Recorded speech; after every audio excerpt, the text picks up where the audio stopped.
drug problem in AFL football? I read that you're now going to have year-round hair testing for drugs. No, I don't. Absolutely don't. But I think the challenges that society face are the same challenges our young players face.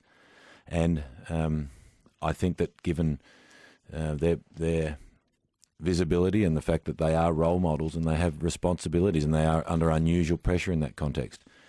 We've had a couple of programs in place on the illicit drug side and obviously in WADA. We've talked the fact that they seem to be coming together and merging, and we've had some challenges in the last couple of years. So there is a consensus amongst the clubs, the Players Association, the AFL, that it's time to review our illicit drugs policy. It's been in for 10 years. We had a illicit drugs policy, a voluntary policy that our players agreed to do 5 or 6 years before any other sport. I think we've probably paid a price for having it, but we're still committed to it. It's been a health and welfare model, but it's the right time to review it, I think, in the context of what's happened over the last couple of years. So and sorry, just to finish. So, we're not quite there, but I think broadly now we've got the support through the Players Association and the majority of our players and clubs then to do some hair testing over the coming months to inform the review.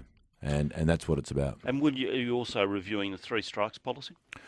Well, in reviewing illicit drugs policy, instinctively, or I think definitionally reviewing the 3 strikes policy, yes. Do you think it's had its day?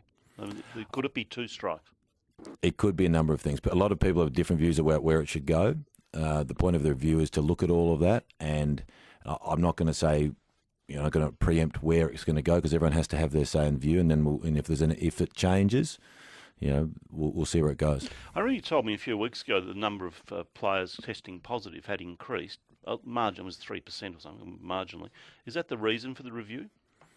No, I think that the reason for review is that we've had some well-documented failings of our system recently, whether it's Ryan Crowley, whether it's the 2 Collingwood boys, whether it's the Essendon issue, whether it's Ahmed Saad. There is an increasing link between those performance-enhancing things and illicit drugs.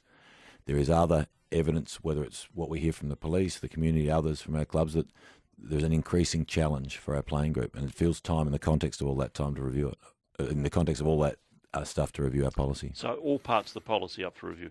Yep, of the IDP, yes. Who's doing the review?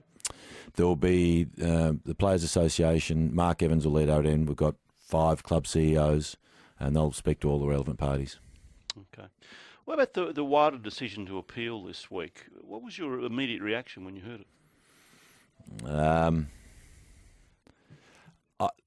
I say wasn't surprise. It was more, I guess, resignation, and there's a fatigue in all of this. And then, there's going to be an appeal, and we have to deal with that. And then my first thoughts after that was for the playing group, who have been so resilient, and they'll have to be again, and they are my priority.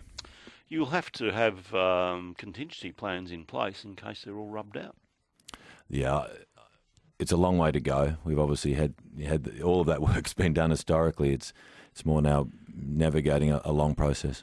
What are your fixture change? Now, was it your idea, this 17-5 fixture change, with the top teams, the top 6 playing, middle 6 playing, bottom 6 playing? Is that your I don't know where the idea came from, whether it was me or Simon or other people have sent that in. So I don't know exactly the exact genesis, but it's one that I do like, and it's the bet in. If you were going to change the fixture, I certainly think it's clearly the best alternative. It deals with a lot of the issues that people find with the current fixture, but it raises its own challenges, and we have to have a solution for those challenges if we're going to change. So you'd still like to do it, even though the clubs aren't all that happy about it?